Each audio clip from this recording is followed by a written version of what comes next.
ich bin die Emma, ich bin Junioradler und ich darf heute den Martin Hinteregger interviewen. Und ich finde es voll cool. Hallo. Hallo Emma. Wie alt warst du, als du angefangen hast, Fußball zu spielen? Ist schon sehr lange her, aber ich war 4 circa, wo ich mit dem Fußball begonnen habe. Welchen Verein mochtest du als Kind? Ja, aufgrund meiner Nähe zu Italien war es Juventus Turin. Und ja, die habe ich ganz gern und oft verfolgt. Was ist dein Lieblingsessen? Mein Lieblingsessen kennt ihr ja nicht. Das ist nämlich eine Kärntner Spezialität aus dem Bundesland, woher kommen in Österreich, und sind die Kärntner Käsnudeln. Also wenn es mal in Kärnten seid, unbedingt probieren. Wie stärkst du dich denn am liebsten vor Training oder ein Spiel oder so?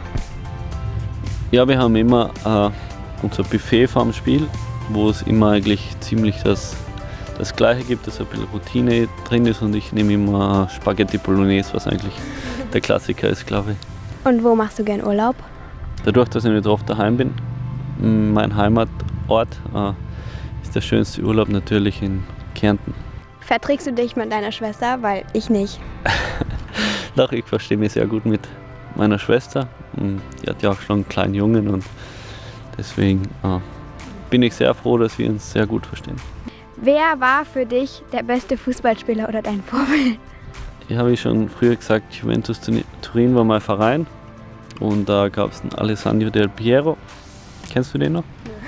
Ja, ist schon ein bisschen länger her, und das war ja so mein fußballerisches Vorbild. Bist du als Österreicher ein guter Skifahrer? Ja, ich habe bis 12 bin ja noch sehr viel und oft gefahren. Also ganz zum Profi-Skifahrer hat es nicht gereicht, aber auf dem Weg dorthin hätte ich vielleicht sein können, aber dann ist natürlich Fußball dazwischen gekommen, und ich fahre jetzt noch gern und wenn möglich Ski, und ich denke, ich bin ein ordentlicher Skifahrer. Wer ist bei deinen Auswärtsspielen und im Trainingslager dein Zimmernachbar? Ich habe das Privileg zum Glück, dass ich ein Einzelzimmer habe, und das finde ich eigentlich ganz schön, aber mit mir hätten sie da nicht so eine Freude, weil ich ein bisschen schnarch, sagen sie immer, aber das glaube ich gar nicht. Was oder wer bringt dich am schnellsten zum Lachen? Das ist eine interessante Frage. Ich lache extrem viel und gern. Ich kann über die einfachsten Witze lachen, aber natürlich auch über einen oder anderen Komiker. Aber ich denke, ich bin auch selber auch ganz lustig, wenn man sich mit mir unterhaltet.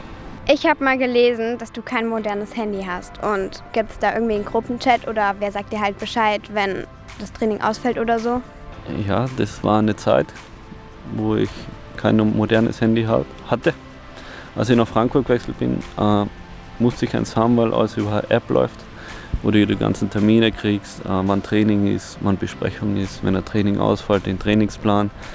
Und von dem her, ja, habe ich dann nicht mehr auskönnen. Aber sobald das mit dem Fußball vorbei ist, denke ich, werde ich sofort wieder zurückgehen, oder sobald es möglich ist, aufgrund des Berufes, würde ich sofort wieder den Weg wählen des Handys ohne Internet. Gefällt dir der Hinti-Army-Song? Ja, der erste Teil ein bisschen besser wie der zweite, aber hier haben wir natürlich auch extrem oft angeschaut, haben schon noch öfter vorgesungen bekommen von anderen Leuten, wird immer wieder angestimmt, auch bei uns in der Kabine, speziell von Gonzalo Pacienza und Timmy Chandler natürlich, der Verrückte. Und ja, deswegen bin ich doch, also nochmal ein großes Kompliment und danke an die was sie gemacht haben.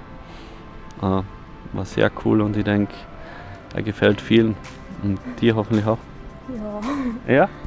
Dann danke fürs Interview und noch viel Glück und kommt weiter in Europa. Okay, ja, danke liebe Emma für das Interview.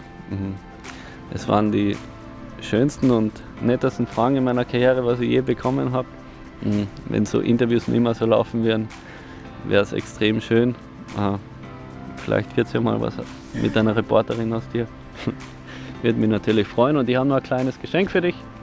Ein Trikot von der Eintracht. Von mir. Ich denke, das passt hier. Wird dir gut stehen, und viel Spaß damit.